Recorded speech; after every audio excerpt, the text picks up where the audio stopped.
Lamplight Audiobooks presents A Woman's War by Simon Block, narrated by Fenella Woolgar. Chapter 1. "Ladies! Ladies!" barked Francis Barden, silencing the massed ranks of Great Paxford's W.I. It was the evening of the 7th of November 1940, 2 days after the deaths of the village GP, Will Campbell, from cancer, and of a Luftwaffe pilot who had escaped from his crashed aircraft only to be shot on local farmland.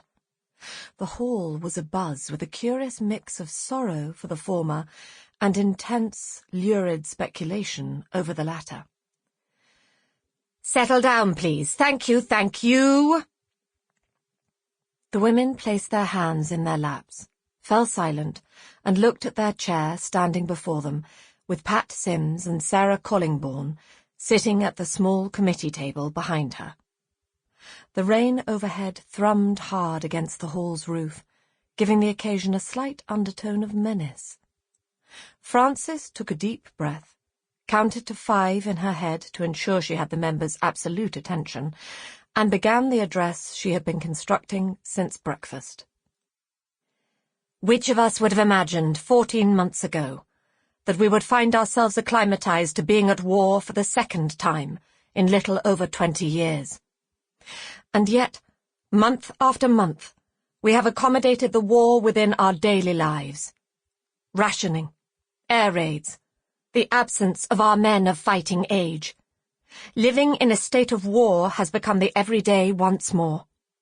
For our own sanity, we have necessarily become complacent within that state, accepting it as our new norm, behaving as if we had never lived any other way.